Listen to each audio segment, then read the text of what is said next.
Hey, what's up, everybody? Welcome back to Voices from the Mausoleum, and welcome back to another episode of Saturday Horror Movie Reviews.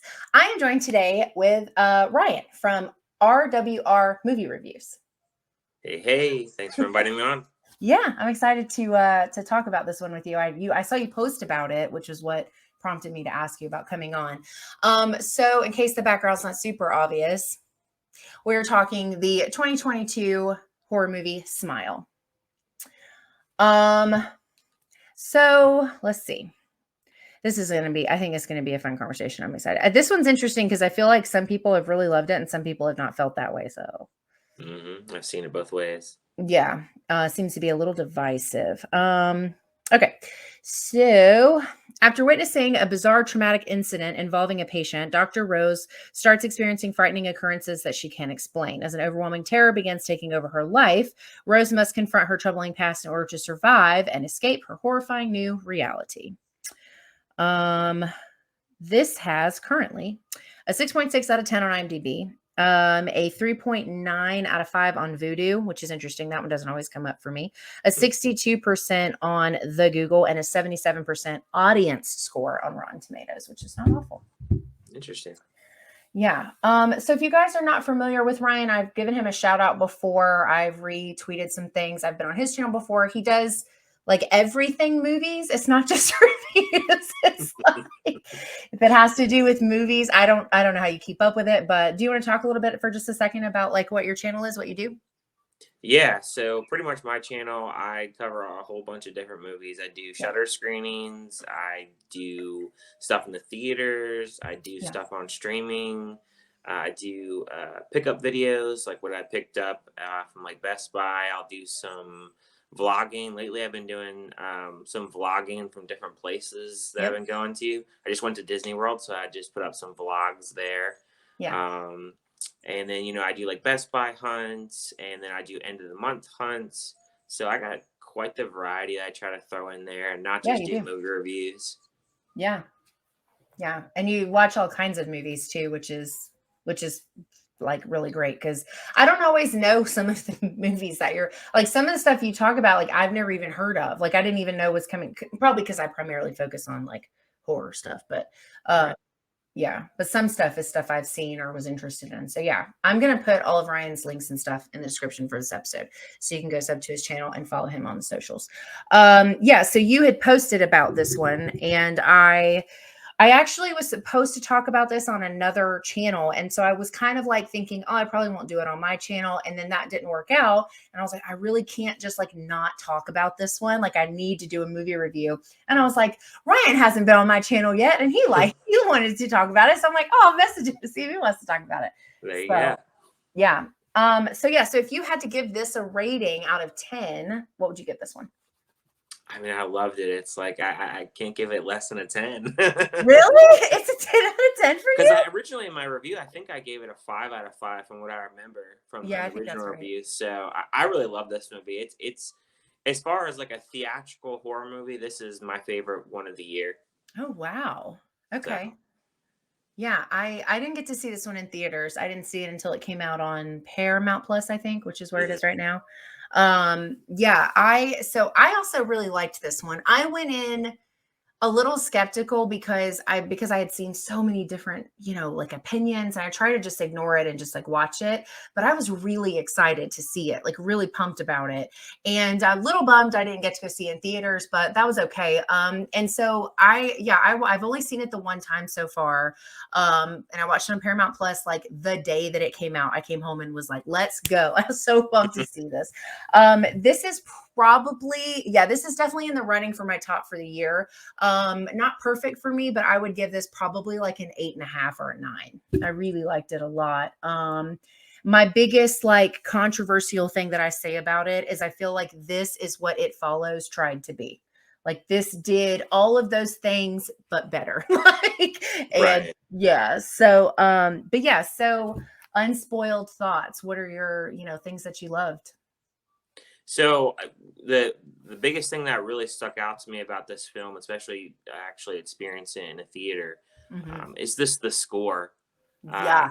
So I watched this movie 3 times now. So I watched it theater, Paramount Plus, and I have the 4K. I picked up Of the course. 4K. Yeah. And I was actually, before we got on here, I was watching some of the special features, Oh, okay. and they were talking about like they did like a documentary, and they talked about what they did, but they specifically talked about the score. And the score, they used all these different types of objects to do different sounds and stuff. Okay. It was really cool, like just Hmm. certain like sounds like you can make with certain, different type of supplies. It was just Yeah. nothing like really fancy or anything like that. I thought it was really fascinating. Like pretty much in like Yeah. it's not like a little 8 minute type thing, but like they're just using different kinds of tools and stuff. Like they Yeah. use like one of those what do you call it? The violin thing that they use, the little thing that plays the violin. I don't know what you call it, the bow or whatever. Yeah. They use that, and then they use like different like knives and stuff that they were using for like sounds and squeaky noises and stuff. Wow. And Yeah. the score is phenomenal in this movie. I think that's what like got me like the goosebumps in the theater. So that was the Yeah. biggest thing that stuck out to me. And the other thing that stuck out to me too is just the way like the camera work was. I like what he did with the camera work. There's a couple like scenes in the movie that really stood out to me camera wise. So I don't know if you Mhm. remember in the beginning of the film where the camera is going up towards like the building, and then it goes into the window. The Mhm. camera like crashes into the window and goes through Yeah. the window. That was a Yeah. really cool scene. I agree. Um, Yeah. and there were some other moments where they did some different things with the camera work, where they like had like some upside down shots. Yes. They had one shot where they did like a drone, and the camera went up and it zoomed into the tree as it was Mhm. going towards the back of the car, and you can actually hear the camera actually crash into the tree if you like really Oh, listen. really? Yeah. So it's very interesting. Yeah. And just like they were talking about it a little bit in the documentary that I was watching, and they were saying that they filmed it all, I believe, in New Jersey, is what they said. Oh, Um, okay. yeah, so I think some of it was like in the city, and some of it was on the outskirts. Sure. And the other thing that I thought was really interesting about this movie, so you know how it takes place in a hospital. Yeah. So this was filmed during COVID, Mhm. during 2020. So Yeah. they couldn't get a hospital to actually film. So they built their own hospital. Everything was built. They What? built all this stuff. That looks so Um, real. yeah, the director was like really big on building stuff, but they didn't have like a full budget they could, waste on all that stuff. So Yeah. they built their own hospital. They built towards the end they have that old house and everything. They built all that and everything. I mean, it's amazing. I was like, wow, they really put a lot of work into this. Yeah, I don't have it on 4K, so I Yeah, I haven't got seen you. any of this to know, but I will say, even not knowing that, the things that you touched on were things that stood out to me too, because I think, yeah, I've seen a lot of horror movies, and there are plenty of horror movies that they really are just the acting. They really are just the story. There's not really anything outside of these one or two things, but this felt like a complete package. The film style, I was going to compliment later the set pieces. I thought all the set pieces were stunning. They all looked incredibly convincing and real. Now I know why. I thought the sound design, I mean, in general, I just like it, not just the music, but every little noise or pop of something that we're meant to hear, like for the buildup of those tenser moments, like all of that stuff to me was like beautifully executed. Like I don't think that any of those things, like as the story progresses, as we go through the movie, I think every second that we're supposed to feel something specific, I felt it because of those things, because of the atmosphere, because of the set pieces, because of the music, like in the way that it's shot. All of that stuff is super, super effective, and it worked really well together. I agree on all of those notes. Yeah. Yeah, and actually, I don't know if you know that it was the reason this film came about was because of his short film. Uh, Yes. and that the short film is on the 4K, so I did get a chance to watch that Oh, before I came okay. on here as well. And the lead actress in the beginning of the film, Rose, how she has the patient Laura. Yeah. That's, She is in that short yeah. film. Yep. So I did know so that. Yeah. yeah, so it was interesting. It's very because what I in the documentary also it talked about the short film. So nobody actually got to watch it at the South by Southwest Fest because it got canceled because of COVID. Oh. So they had like a few other different people, I guess, from the movie industry. They checked it out and they're blown away. And they won the award for like the best short film in that Yeah. festival for that year. So Yeah. that's what got them to land the deal with Paramount. And I don't know if you know this either, but originally it was not supposed to come out in theaters. They were going to put it on Oh, I didn't know Paramount that. Plus Oh, specifically, but it had really good test screenings. I bet And it then they were did. like, we're putting this in theaters. So Yeah. Which, I mean, besides because around the same, like right after Terrifier 2 came out, but so aside from Terrifier 2, this actually performed really well in the box office. Like it did really well. A lot of mm, people went to go see this. I did know about the short. I have to say, like, I really love when things like that happen because like there was a short that I watched a long time ago called Lights Out. And I loved the short. The short was super unsettling, very well done. They won a bunch of stuff too. And then they ended up turning into a full-length film, which I wouldn't say was as successful as this, but I also thought it was really cool because they used the girl from Lights Out she's in the movie briefly as well. And I love when they do stuff like that. I think that's really cool. I did know it was a short. I did know that the patient was the girl from the short. I did know that. But yeah, some of that, yeah, that's a lot of stuff, like that's a lot of information to take in. I didn't know all of that. And I mhm. didn't think about the fact of it being filmed in like during the time of COVID. I didn't even think about that. But yeah, I really liked it. I honestly like I was worried. I think my biggest fear going into it was I was worried it was going to be nothing but jump scares. And while there are jump scares, Mhm. they're very well done. They're not tacky. They're not over the top all the time, back to back to back. They're very well paced. And there's plenty of moments where I was like, oh no, are we about to get another jump? And they didn't do it. They choose to not. They set up these moments like, okay, we're going to get a jump scare, but then that doesn't happen. And you're still uncomfortable, but it's different. And so I was very pleasantly surprised that this wasn't like all jump scares and nothing else. It ended up having a lot more to say, which I really Right. appreciated. Um, and I mean, I thought the acting was great too. I'll watch anything with Kyle Gallner. I love him. And Yeah, he did great. what's her last name? Shoot, Sosie Bacon. yeah, that's it. Yeah, she plays she plays Dr. Rose. She was perfect. I loved her. I don't think I had problems with any of the actors or actresses. I thought all that was really well done too. Yeah, Mhm. no, I really liked it. I probably don't have too much to say else, like unspoiled. Yeah, I think one of the biggest surprises to me was Mm. Cal Penn. He was the doctor that was at the Yeah, hospital. I yeah, know him from Harold and Kumar. I So I was, know. so I it was thought the funny same seeing thing. him in that role. You know what I mean? Yeah. I didn't know. I don't think I realized. I don't think I watched the trailer for this. I think I only saw I saw a pictures teaser. and stuff.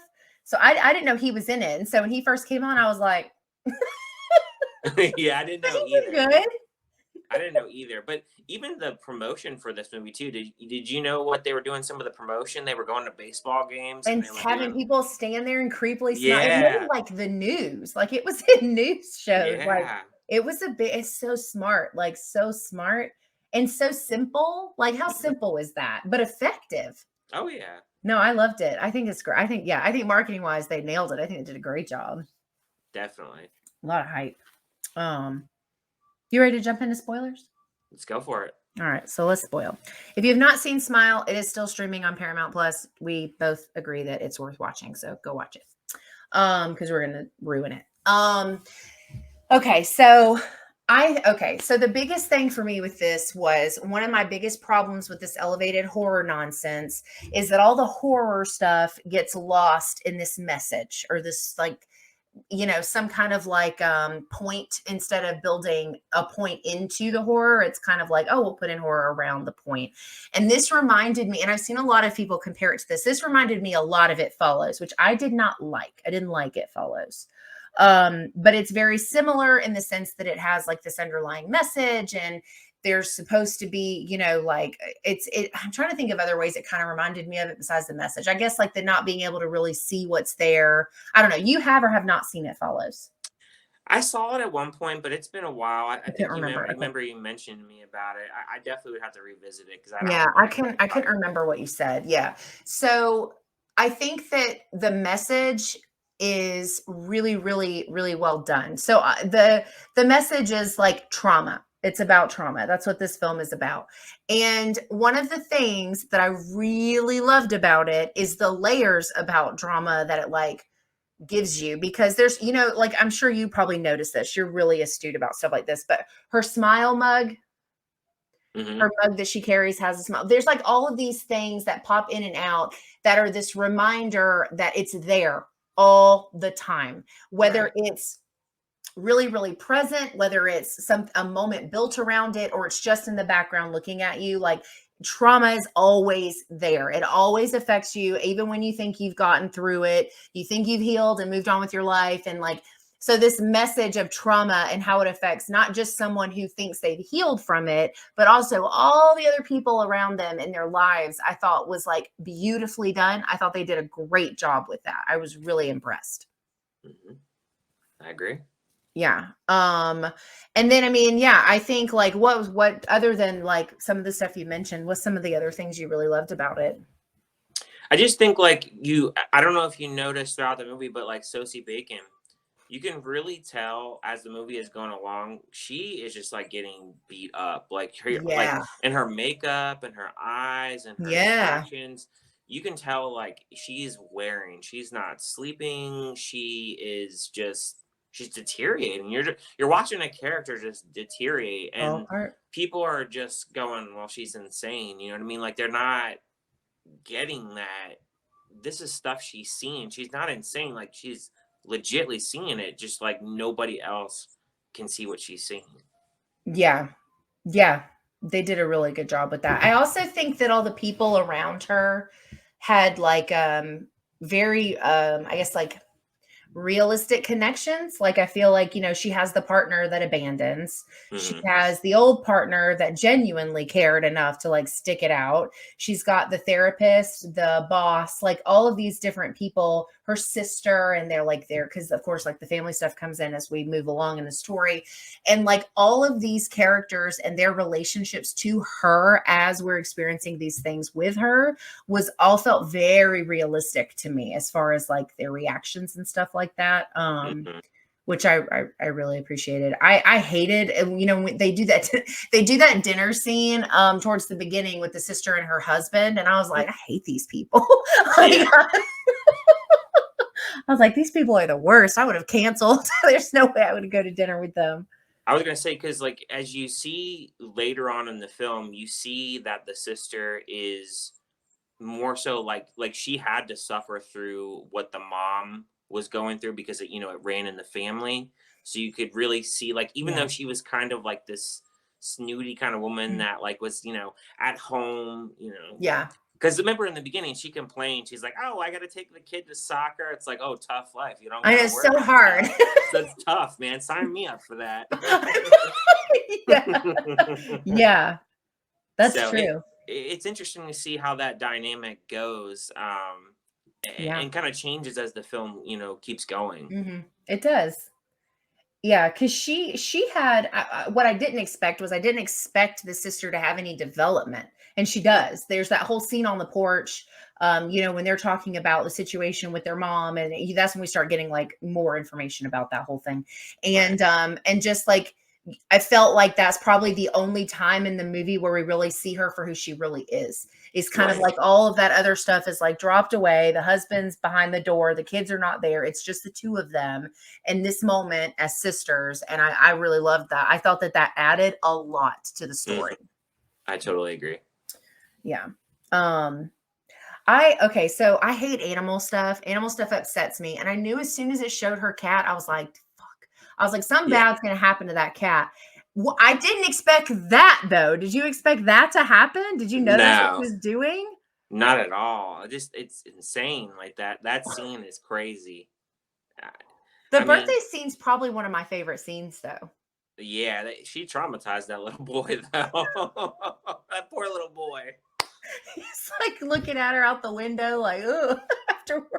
Yeah, I think when the cat, so when she starts seeing the stuff around her house and, she's kind of losing a little bit of time, but we don't really realize that at first. Like, it takes a Mhm. second to realize what's going on. And then there's like, you know, the whole thing with like we see her go by the train or whatever it was supposed to be. Like we see that. So in our heads, we're like, oh, we know what he's getting. And I did see the clip at some point about the person smiling at the birthday. So like I knew that was a thing, but I'm thinking that's like the whole focal point. Like I wasn't thinking that little boy's going to open the box and her dead cat that she murdered and put in there is in there, or whatever, whoever murdered it and put it in there. And so I'm like, when he opened it, it was like this weird moment before it showed it where I thought, I don't know why, but all of a sudden I was like, oh no. Yeah, because we didn't know what happened to our cat. We're like, We didn't know what happened. Yeah. Yeah. Oh God, that part was so upsetting. I was like, oh no. Yeah, especially for me because I got 5 cats, so that I was have 2. Yeah, I'm a big cat person. I'm like, oh, like it's so I hate animal stuff. But every time they show an animal of any kind in a horror movie, I know something bad's gonna happen to them. And they right. focus too much on her love for her cat. I was like, nope, cat's going. I know it. It's coming. Yeah, exactly. But I loved, I hate to say this because it's awful, but I loved what they did with it because it was so smart showing us going to get the train or whatever. And then the wrapping scene and then the cat, like all of that stuff, the way they lined it up, I don't know that it's super obvious. Like, I mean, maybe somebody saw it and got it, but I definitely didn't. I was surprised. Yeah, it was a shocking scene, especially like, she has that meltdown right there at the party and people are just like, this woman is nutso and you can just not come back. That's how they basically are. They kick her out and Yeah. don't come back type deal, and Yeah. she's like, I didn't do this, but they don't believe her. So I mean, who would? I mean, who would believe somebody like that? That they No. could do a Yeah. prank like that. Somebody would do that. I mean, you wouldn't think that, it's just not reality. I don't know. It's just one of those scenes that you can only imagine what that kid was feeling. That's how I felt about it anyway. Yeah, it is really hard. And then when she sees the smile, when she's there after that moment and it's like she keeps saying, "Do you see her smiling at me?" which sounds insane cuz like Yeah, what would be wrong with someone smiling at you? Like you're not right. thinking what in reality smiles are actually very sinister. That's one of the reasons clowns are so damn scary. Like clowns are like smiles can be very scary. Like there's a whole premise behind smiling and it meaning something different or whatever. And so, but that whole time she's like, she's smiling at me. Don't you see her? And they're like, what the hell? Yeah. What drugs are you on? yeah. Yeah, I loved that scene. I thought it was so well done. And that's another one. Talk about the way it's shot. That was really, really well shot. That whole sequence as we move through the room and we're seeing the different people and like that was so well done. I like Yeah, that they a did a lot. great job. Yeah. Another thing that kind of surprised me that I was surprised me was the therapist bit where she comes over. Hmm. They drug that scene out with them interacting just long enough that like it was out of my head that it wasn't real. And then Hmm. the phone rings and she answers it and there's something like, this is just kind of like not Christmas, the birthday present. It Hmm. was like as soon as she picked up the phone, I thought, oh shit, that's not her therapist. Did you see that one coming? A little? It may be a little bit. Yeah, I thought maybe it might not be real, but you never know when you're watching it through a first time. Yeah. What's like your favorite? What was the creepiest smile to you? I mean, just like in the theater, just when it starts off and you have Laura right there at the patient. I mean, as soon as she Pretty smiles, I good. mean, that like kicks off the movie. I mean, I got goosebumps. I mean, I don't.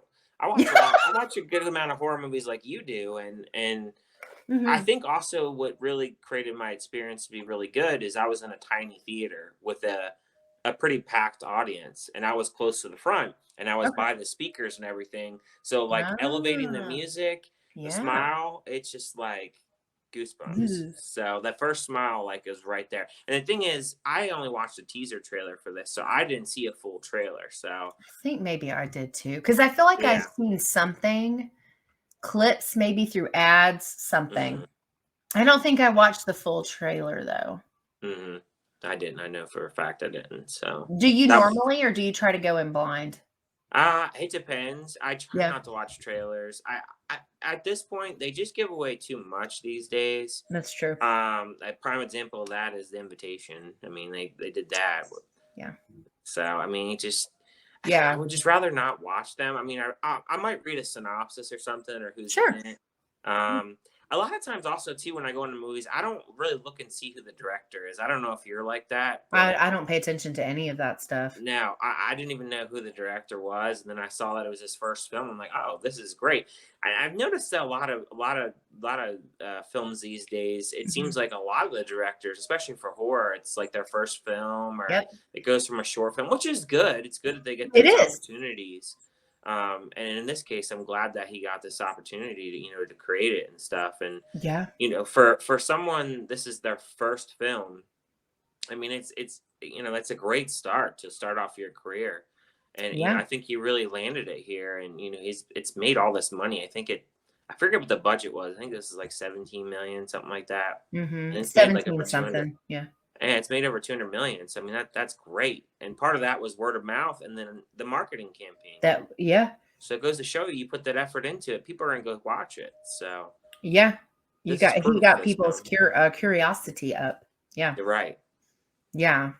I think it's this in general, this last year has just been insane for horror because there's a lot of like not even just first timers, but also a lot of indie creators getting like these big boosts or like with I don't know what the future of Shutter is, but right now, or what it has been for the last year, it's been giving these people who are not, these bigger companies like won't give an opportunity to because Hmm.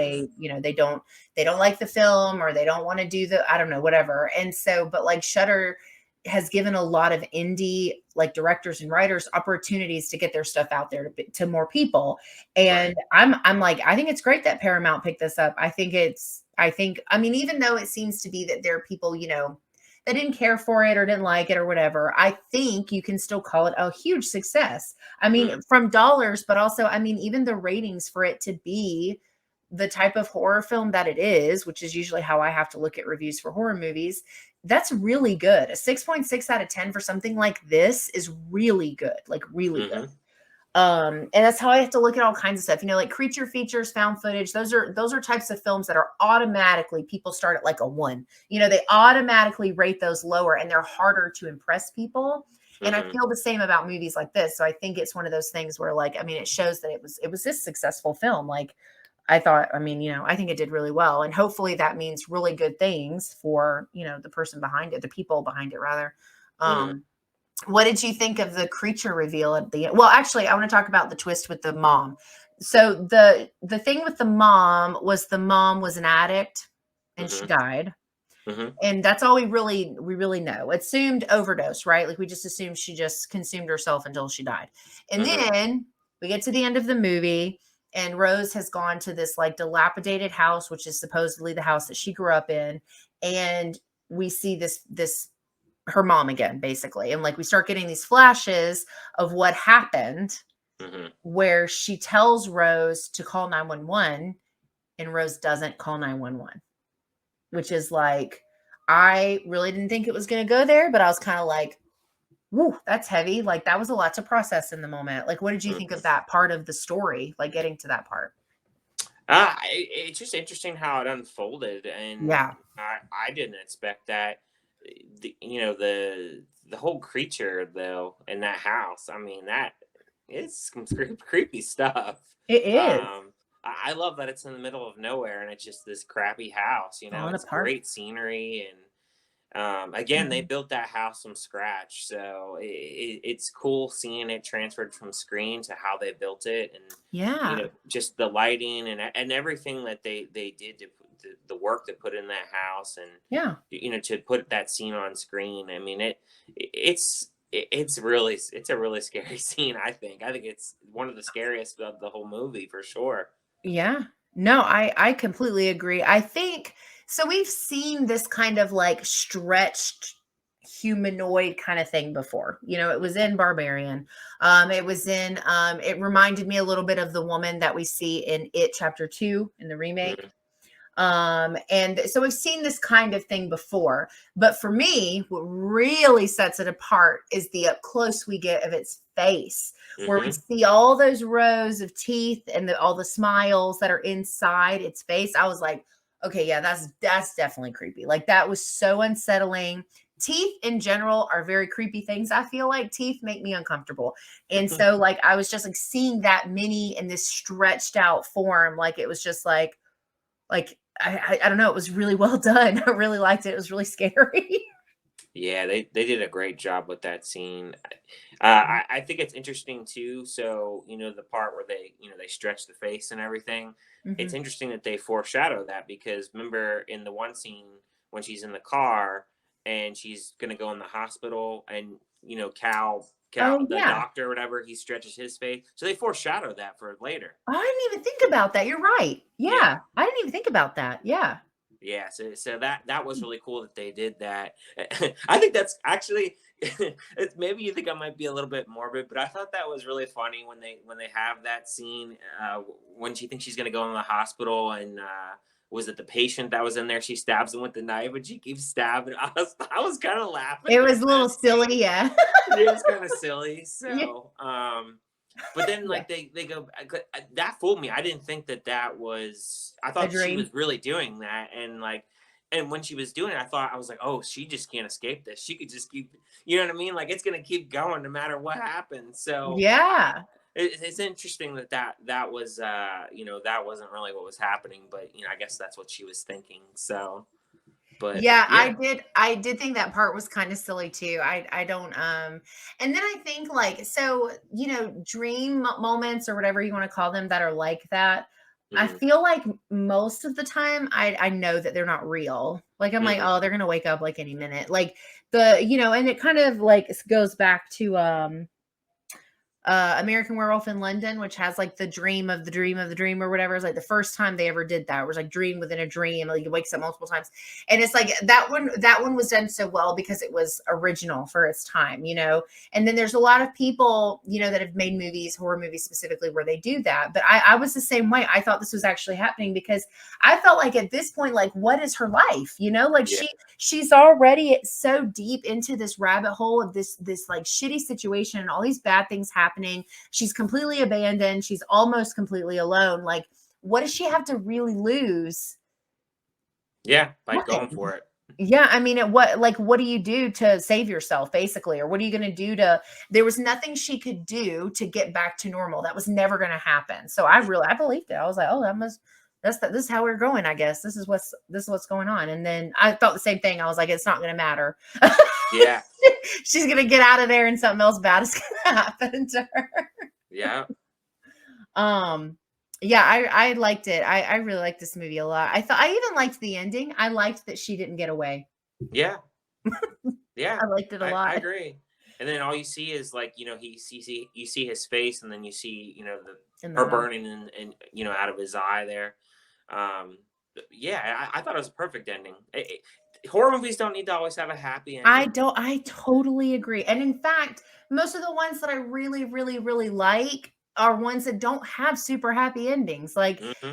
because I always come at it from this perspective of like, if we're really facing off as these humans, these mortal forms that we are, against something that's not in the same plane of existence as us, we're not going to win that fight. Like Right. we're not coming out of that. But I Hmm. also, and it even goes back to like the whole messaging of the trauma thing. It's like, you don't escape trauma. You have to learn to deal with, to heal and to manage it when it comes up, because it's going to keep coming up. Like it's inevitable. Hmm. Even people who have been to therapy, like Rose had been, even people who have fixed their relationships with their families, like Rose had done. Like you go through all of these steps to heal trauma, and it never goes away. And if Right. you keep trying to defeat it, I mean, not to be cheesy, but you're just going to burn up. It's not going to happen. Like, and I loved the whole like him standing there. I was like, that would be so awful to like, Yeah. 'cause he obviously was still very much in love with her. He wouldn't have done any of the shit that he did to help. So it Oh was just yeah. like sad. Well, my thing is, how did you feel about her fiance in there? I thought he wasn't very supportive of her at all. Like, as soon as he found out, He was out. like the mom, the mom had the history of the mental illness and everything. He was just kind of checking out. You know what I mean? Like, when she wanted to talk to him about it, he's like, I'm good.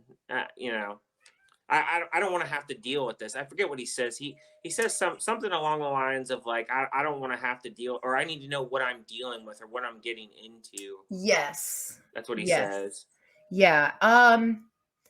I think it's mostly sad because I think that that's what people experience in real life when they have Mhm. to open up about bad things to people that they think love them.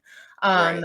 But I mean when I first like their relationship to me, and maybe this is on purpose, I don't know, but their relationship to me was not super like convincing. Like I wasn't like rooting for them anyway. Yeah. And I think it's because it seems very shallow. Like from the very Mhm. beginning, it feels shallow. And I think it's hard because like we have the push and pull of her having like the past mental health issues and the stuff that happened with her mom and dealing with all of that and the bad things that have happened in her life. Mhm. So there is always this question of like, can we trust her? Can we not trust her? Mhm. Right. But I think that's one of the things about like having someone that truly loves you is that Yeah. like they at least would want to help you. Even if they don't get it, even if they don't understand, even if they don't know what to do, they would want Mhm. to know how to help in the best way that they could. And the fact that he was so quick to leave, I was pissed for her. I was like, Yeah. "Oh, I'm like, we got to go back and kill somebody to save ourselves." I'm just saying. Well, this didn't make the movie, but I watched the deleted scenes, and Oh. I watched the deleted scenes, and there was commentary with the Mm. director on why they cut certain scenes. Oh, okay. There's one scene where they go to a dinner party Mhm. of when with his work buddies, and she pretty much has a mental breakdown at the party. So she ends up going into the bathroom, Oh. and there's like some woman in there, and the woman in there thinks that she is crying over like a man or something, like she's got broken up with.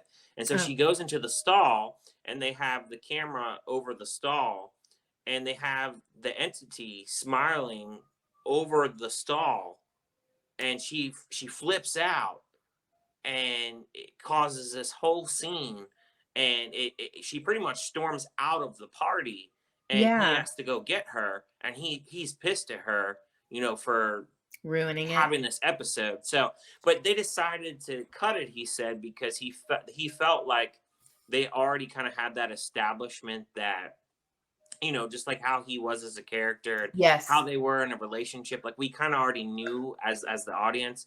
So I found it interesting that they cut that. But I mean, I wouldn't have been opposed if they kept it. But it It was just sounds like a cool interesting. scene. Yeah. Yeah, I thought it was a cool scene, especially with the hands appearing over the stall, and she just just trying to chill out in there, I can't even imagine. Yeah. and the reason why she was freaked out also is because when they were at the party, there were servers there, and the server smiled, and that's what freaked her out, Started and, it. and Yeah. started it, and made her go into the bathroom.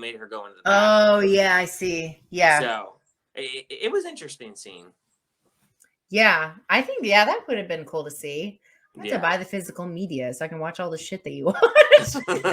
Like, yeah, I think, yeah, he was such a jerk. Like, again, like I said, about the relationships, it felt realistic. Like that wasn't unbelievable. Like, I mean, it was unbelievable. Like, I can't, that's a terrible thing to do to somebody, but it wasn't like, oh, that would never happen. Like that would absolutely happen. It has Of course. happened. There are plenty of people who get abandoned, not just women, but all kinds of people in all kinds of different relationships.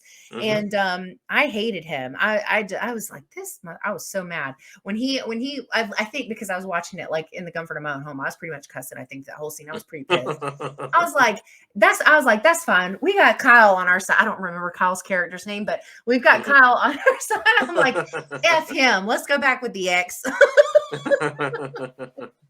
Yeah, he's a jerk. Yeah, I really liked this. I like I said, I went into it not really sure what to expect, but I mean, I definitely did not think I was going to like it as much as I did. I definitely didn't think that I was going to finish it going, this might make my top list for the year. Hmm. And I by the time this comes out, I think my top list will have just come out, I think. Okay. trying to think in my head the dates. But so if that's the case, I don't know yet. I haven't done my list when we're recording this because it's really hard. And I don't Yeah. know how to pick 10 movies from this year. And like, but it really is in the running because I just felt it was so strong. It felt so unique, even with the things in it that I've seen before. There was just Hmm. something about this delivery that was so different and set it apart for me. I loved it. Yeah.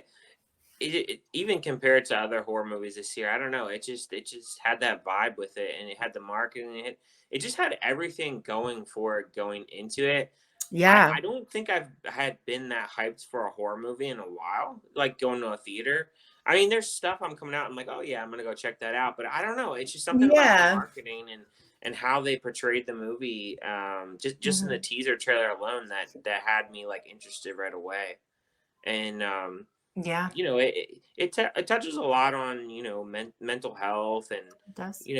are we really doing enough for people? Yeah. I mean, do we kind of give up on people that are seeing all these different things? Mhm. Because Yeah. in her case, she wasn't like doing any drugs or anything. She was cursed. Yeah, I And mean, yeah.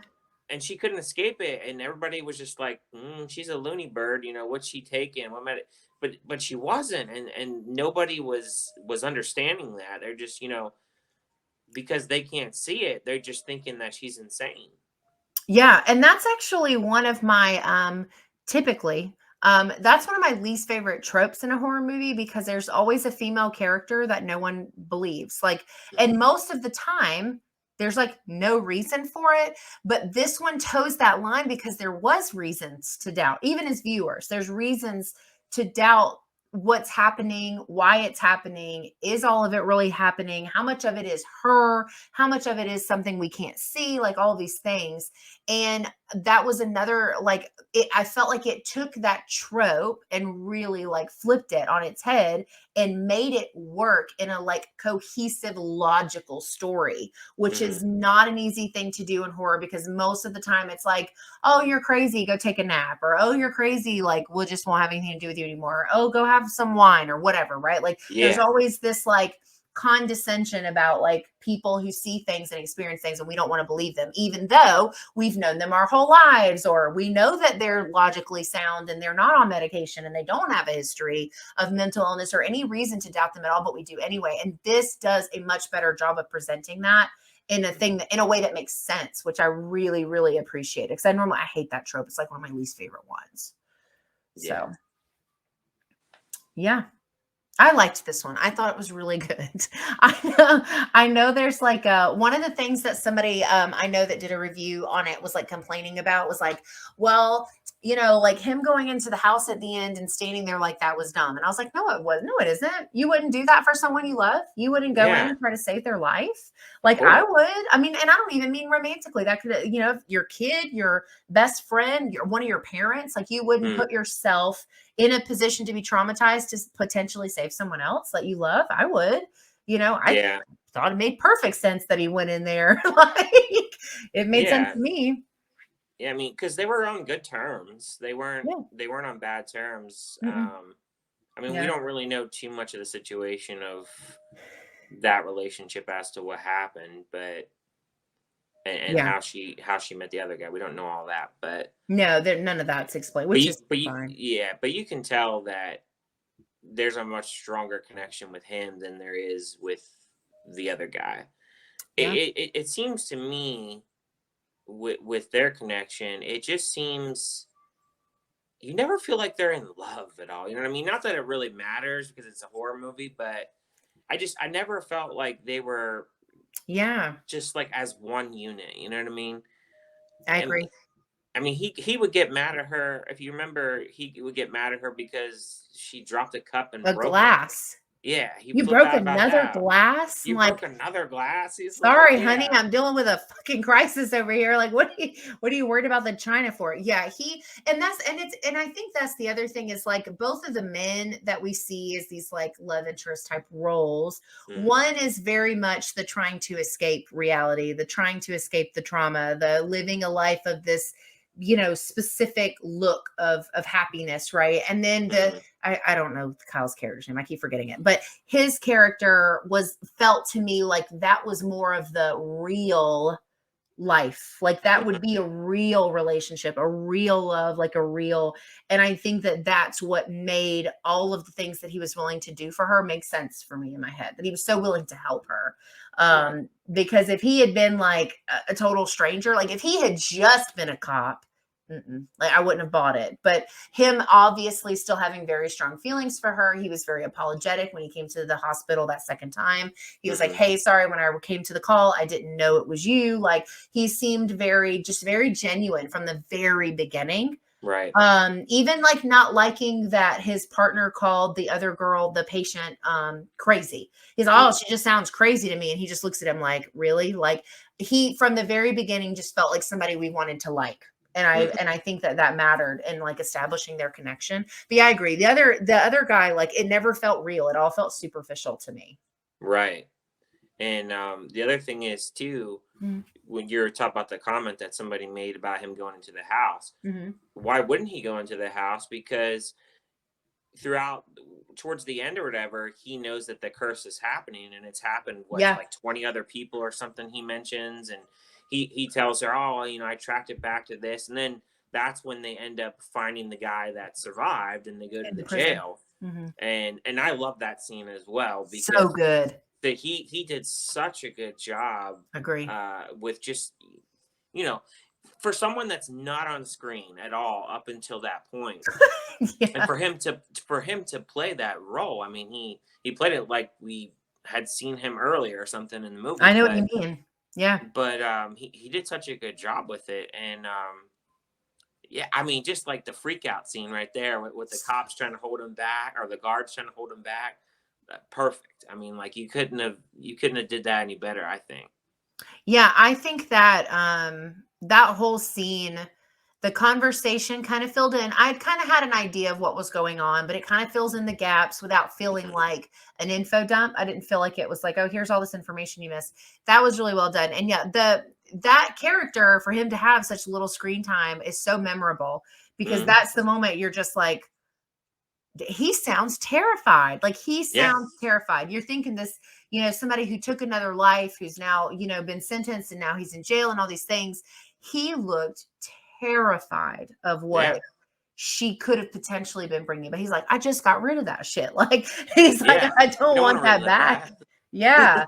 He did a great, yeah, I agree. He did a great job. Like I think he just, yeah, he nailed it. And it's like I said, so memorable for it to be not a very big part of the movie at all. Hmm.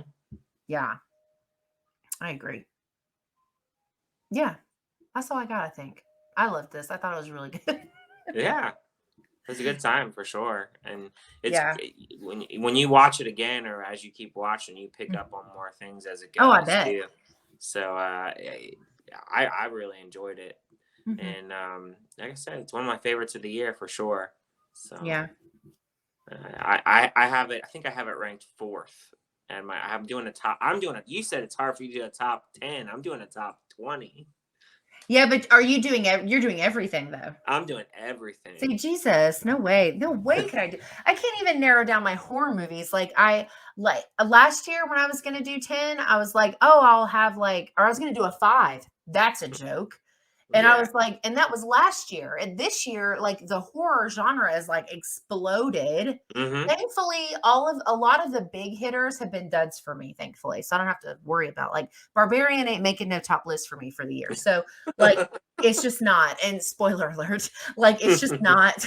And there's another really big one that everyone was like losing their freaking minds about, that I didn't think was that great. I can't really remember what it was off the top of my head, but that Mm. but like trying to narrow it down, like I remember doing 5 last year and it turned into a 10, and even that was hard.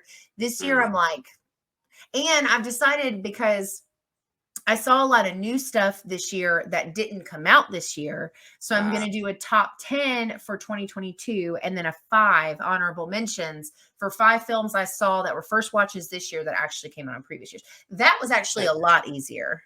Yeah. But yeah, the top 10 for this year is going to suck. I'm not really looking I'm procrastinating doing that episode like so much. I have no idea. I have no Yeah. idea. I'm trying to scramble to finish up the rest of some movies for 2022. I still have a little bit of a list of Mhm. certain ones because I want to try to include everything into the list. Because I have I have mine's weird because I have a best list, a worst Mhm. list, and like a meh okay list. Meh. I can see So that. There's been some mess. Yeah. yeah. So when you go to see movies, I mean, obviously you do content for them, but do you keep like a list of everything that you've seen?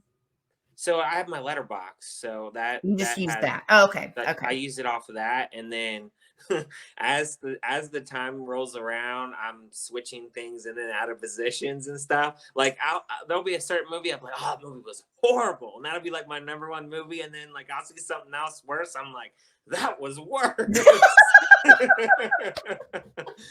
So like I've had that change a few times. Yeah. But yeah, I mean it can be tough. I mean, like I would say like most of like my top like a few though have pretty stayed pretty much intact for most of the year. Um Yes. but like again, like mine's all the genres, so it's I can't even imagine. so That's literally I think okay, so I guess since I have my phone here, I'll tell you how many I've seen because it'll tell you. So it's gonna list blow my mind. I'm wise, not ready. my best list I have 66 films. On my man list, I have 34, Okay. and for worst films, I have 47. So, and that's all from this year. And some of them are technically 2021 films, but if I think some of them were like shutter screenings and stuff like that that were just came out this year. Yeah. So, Yeah, but, I had a movie on my on last year's top 10 that was actually a 2020 film that made my top for 2021 because we in this like us in the States didn't have access to this film. Like it mm. just we could not get it until 2021. So I'm like, it's 2021 movie. So there's been weird ones like that anyway because of COVID and stuff where the Hmm. filming and the trying to do, the festival circuit and like all these things has affected release dates and stuff. So some of those lines have been a little blurred. Like The Sadness is Yep. technically a 2021 movie, but it Yep. didn't come out until this year. So Yeah, I had like, that on the list too. So yeah, yeah, that one's probably, yeah, that one's in the running for top 10. I think my top 4 have been pretty concrete for the for a last while. month or so. But the second half of it has changed a lot with like everything that I've watched. It's just been so much. But I'm actually really excited how many indie films I'm considering over like the bigger productions. Hmm. Um, it's just been a really great year for indie horror. I've just been blown away with like no found footage stuff though. All the found footage movies this year have sucked. Well, not for you. I know you like the ones that I didn't like. Yeah. I wasn't, and I just watched another new one that just came out like last week. And I was like super excited about it. And then I watched it and I was like, oh my God, I paid to see that. Like, so, so, yeah. Well, I'll be curious to see what makes your list then. I don't even know what's really going on mine. Hopefully I can figure it out soon because it's almost the end of the year.